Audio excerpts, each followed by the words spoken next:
I'm Lynn. And I'm Mark. And we're glad you joined us today. Welcome to the Digital Marketing Hotseat podcast, where small business owners ask us their number one pain point digital marketing question. And put us in the hot seat. Hi, I'm Lynn Smargis, and I'm a content writer specializing in ghostwriting, podcast production, and SEO website content. And I'm Mark Thackeray, and I specialize in social media marketing, specifically Facebook and Instagram ads, email marketing, and email automation. I'm ready, Mark. Are you ready? I sure am. Let's do this. Hey, small business owners. I'm so glad you joined me again for another episode of the Digital Marketing Hot Seat podcast. And today, you'll have a Digital Marketing Hot Seat 101 episode to find out more on how you can use digital marketing more effectively to get more eyes on your website and a better online presence for your business.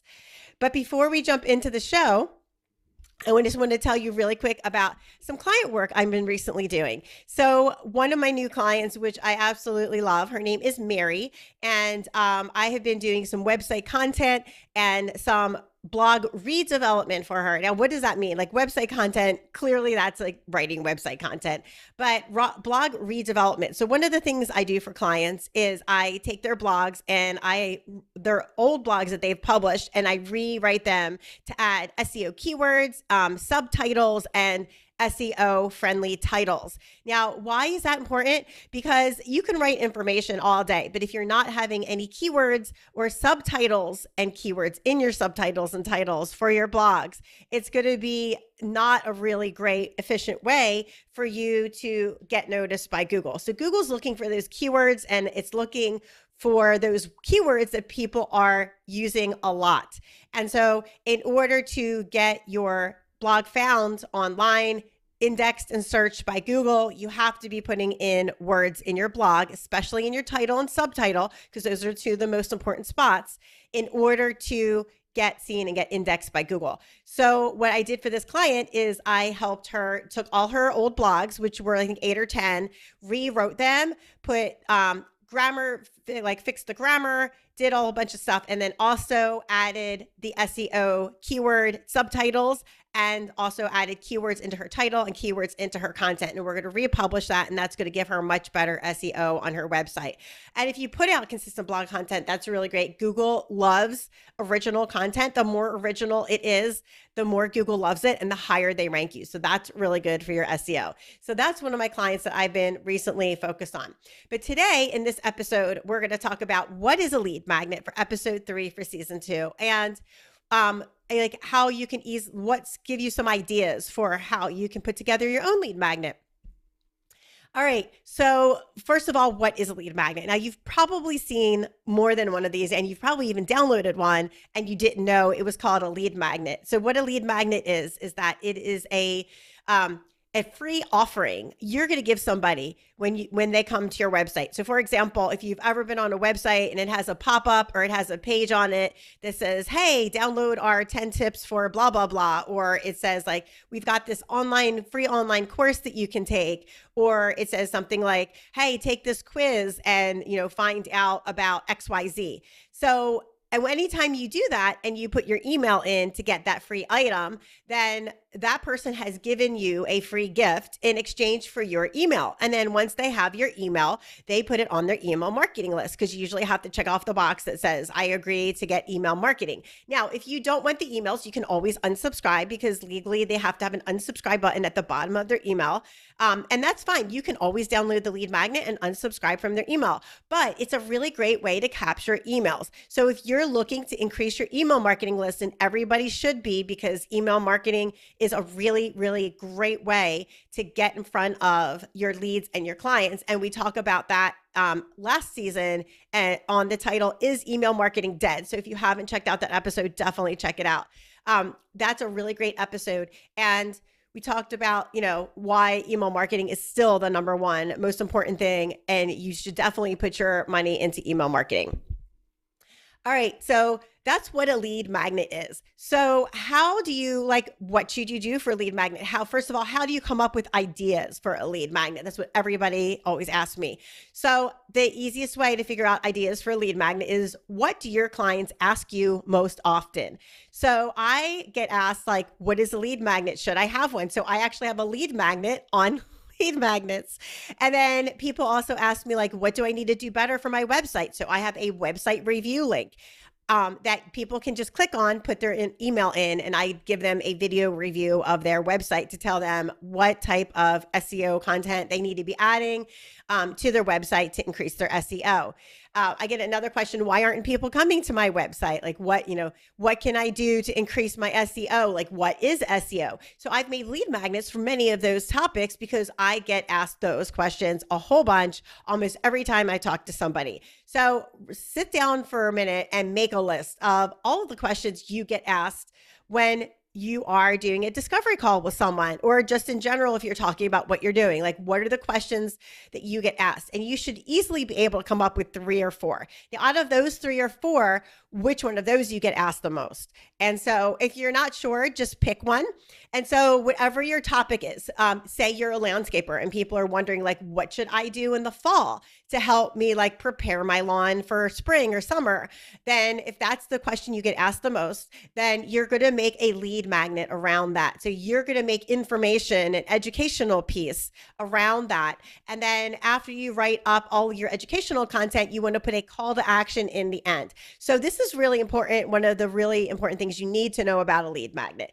Although you do want a call to action at the end to pitch them something else. Maybe it's another lead magnet. Maybe it's an online course. Maybe it's a free estimate. Whatever it is, you can put a call to action at the end. Just don't make your lead magnet a whole entire sales pitch. I've seen people do that before, and that's a big mistake. Like they start selling right from the get-go. Like, here's my product and this is why it's great. You don't want to do that. Okay. Don't sell your pitch or your product or service right from the beginning, because that's just a huge turnoff. And then people are just going to unsubscribe from your list because they're going to assume you're just going to be like a super salesperson and just be really pushy. Now, of course, there's nothing wrong with selling. We all have to sell to stay in business, but there's a really good way to do it. And then there's an overly pushy way of doing it. And people don't like people that are pushy, getting in their face and trying to sell them something that they might want, but they might not want to buy it from you if you're pushy or over salesy. So it's always great to educate your customers, and you can't over educate people. So it's really good for your lead magnet to educate them on whatever it is the topic that you get asked the most. And so going back to the landscaper, if it's like, preparing your lawn for the fall of maybe it's fertilizing, maybe it's liming. What type of fertilizer might be good for my lawn in the fall, as opposed to like maybe I need to put a different fertilizer on it in the spring? That also varies by the region and the state that you live in. So you can get really detailed and give them lots of information. And then at the end of your thing, at the end of your lead magnet, you can say, hey, if you want more information, or you'd like a free estimate, or you want to get a discovery call, or sign up for a product, or whatever it is you're going to sell them, then you do that at the end. And always provide your contact information for them to contact you. Now, is everybody who's going to read your lead magnet going to contact you? No, but once you have their email, you can, on your email marketing campaign, send them emails on a consistent basis, giving them more education, and then also every once in a while selling them on something that you would like them to purchase. So, my friends, we're going to take a really quick break right here. But when I come back, I'm going to tell you some other ideas for like the different types of lead magnets you can offer your clients and leads, and how they can work in your marketing plan. Do you need more people visiting your website? Are you looking for higher ranking on Google searches? Or are you frustrated by the ever-changing rules of social media? Mark and I are here to take away the headaches and stress of digital marketing with services such as website content, social media ads, and website SEO. We can provide the digital marketing magic you need to increase the number of people seeing your website and clicking on your business links. Visit our website at www.digitalmarketinghotseat.com and hit us up on our contact page to reserve your complimentary consult. Find out how our marketing team can take the worry and hassle of digital marketing off of your plate and onto ours.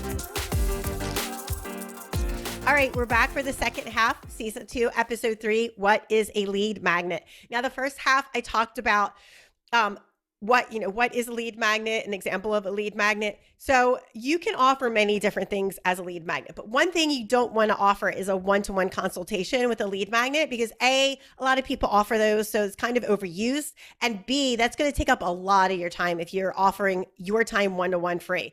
But what you can do is you can offer a webinar. So that's a group thing, like maybe once or twice a month, or if every week, if you wanted to, a free webinar. But if you offer it every week, it's not as quote unquote special because you're offering it all the time. People think, oh, I can just get on next week. I can just get on next week. And then they never come on. But if you have it twice a month, that seems to be a really good amount of offerings to have because you have it consistently twice a month. Maybe it's the first and third Friday or first and third Thursday of the month. You don't want to offer it on the Friday, Saturday, or Sunday, typically, unless your data says that that's a good time for people to get together in your avatar. But you typically want to offer it like Tuesday, Wednesday, Thursdays around lunchtime. And so if you're doing a group webinar or seminar for your lead magnet and you're offering that to people, that's great. Just tell them when it is and then make sure you have a form for them to sign up and then make sure you tag them on your email list. So that tag, when you send out reminders for your webinar, that you say, hey, send this webinar reminder to all the people with the webinar tag so that everybody on your email list who signed up for the webinar will receive an email reminder. You can do this. You should be able to do this all through your email marketing. So if you would like a suggestion for email marketing, I use ConvertKit. I really love it. And I always recommend ConvertKit for all my clients. And that's an email marketing platform. It can do lots of great things. All right. So another thing you can offer for your lead magnet is an ebook. And typically a 10-page ebook is the way to go. So what I do is I write up my content, which is typically 7 to 8 pages on a Google Doc. And then once I take that information and then I will go into Canva, which is a design program, which is super easy to use. And I am not a graphic designer, but I can easily make good looking graphics and all sorts of things on Canva. And then I open up a PDF newsletter. I will take my content, put it in there, put graphics with it, put backgrounds, make it look really nice, and make it a PDF ebook. And then I just download it and then I upload it into my email server. So then when people sign up for that, they can just automatically download it and have that lead magnet right on their computer. So an ebook is another one. Another thing you can do is an online course. Now, you don't have to make this a huge online course. It can be an hour online course, which is a really small, simple online course. And of course, it needs to be organized. It needs to be informational. You don't want it to be a pitch fest again, but you do want to give some really good information and add value to this person. And so this person would be like, oh, this person really knows what they're talking about. I should definitely sign up for the service, or I want to look more into and talk to them more about what they do. And so a small, free, mini online online course is a great offering. So the main thing you want to remember with your offering is you want something automated or something that you can do in a group setting. You don't want to do one-offs because that's going to eat up way too much of your time and that you could be using to doing something else. Another really great thing you can do is set up a quiz. There's lots of platforms you can make quizzes on. And that's a really good thing because one, quizzes are really popular right now. And another, number two is that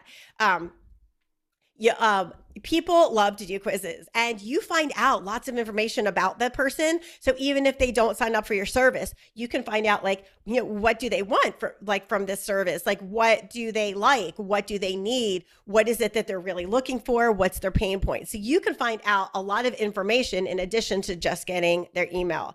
Another thing you can offer for free for your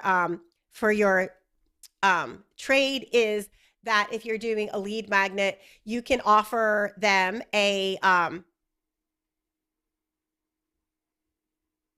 email course. So in other words, an email course is like when you offer them like, hey, here's a course and you'll get it dropped via email every day. So you give them something different every day to work on. That's a really great idea because you can set that up through your email marketing campaign. And that's called an email drip campaign, which means once they sign up, there's an automated series of emails. So you don't have to go in there and email them every piece of information. So they automatically get it. You don't have to think about it. You don't have to do any extra work. So once you get your email drip campaign set up, it's really easy to go ahead and make that lead magnet. If you need help with your email drip campaign with a lead magnet, let me know. I could totally help you out with that. It's rightforyou.me and go on my discovery call or my contact form and let me know you need help with that. I'd be glad to help you. Another great idea is a journal or a planner. So journals and planners are really popular right now. And it doesn't, not a paper one. I'm talking about just a PDF. So same as an ebook, but you just call it a journal or a planner. And so something that they can do like over time, like maybe it's a prompt. So one of my clients, it's Melissa Bloom Life. Definitely check out her website. She's a really great website. And she has a 30-day prompt where you can like do self-reflection for 30 days. And each day she sends you a different email. And that's a really great way to send somebody like different exercises to do every day to increase their knowledge on whatever it is that you're trying to teach them. Another thing you can do too, this is my cat Hemingway for everybody who's watching the video. He's been on my other podcast, Travel Gluten Free, too. He apparently likes to be on podcasts. He's a podcasting cat for sure. So another thing you can do is offer we said the online course, you can offer a challenge. So you can say, hey, take this weekly challenge or take this 30-day challenge and give them an email drip campaign. And every day or once a week, they have a challenge to do that week. And then they have to report in maybe on a Facebook group or a Slack channel, or maybe they watch a video on YouTube and then they put a comment underneath it and they tell you how they did on that part of the challenge. You can do a YouTube series and just have all your videos on YouTube and then send them the link every week and say like, hey, this is this week's exercise or action step to take. Let me know how you did on this part of the challenge in the YouTube comments. And that's not only a great way to get engagement for your people who are doing your challenge, but it's also a great way for you to increase engagement on your YouTube channel. So that's another great way that you can use engagement on your YouTube channel by doing a challenge as a lead magnet. All right, my friends, so those are some really great tips for what you can do with a lead magnet. There's lots of different things you can do, and the sky's the limit. Like if you come up with something different, definitely message me on my website. I would love to know if you have a different idea than I've given you today on the Digital Marketing Hot Seat podcast. All right, friends, this is Lynn from Right For You. And make sure that you subscribe to the Digital Marketing Hot Seat podcast and also leave a review so other small business owners can find out more about digital marketing and helping their SEO break through the glass ceiling. So on our next episode, we're going to talk about 10 ways to use your lead magnet to generate more emails. So that's going to be how you can market your lead magnet links and how you can market your ideas. So really fun, exciting marketing ideas where you can put your lead magnet so other people will notice it and sign up for your lead magnet. All right, my friends, and remember to visit our website, www.digitalmarketinghotseat.com, and sign up if you would like to be a guest on the Digital Marketing Hot Seat. I only have 3 or 4 signups for this season. I would love to have you on as a guest. This is Lynn from Right For You signing out. Have a great, productive digital marketing week, and I'll see you next episode. We're so glad you joined us on today's episode. Tune in each week for a new digital marketing hot seat question from a small business owner just like you. And if you're interested in being a guest on our podcast, go to digitalmarketinghotseat.com and fill out our interview form. And remember, make sure to like and subscribe to the Digital Marketing Hot Seat podcast on your favorite podcast player.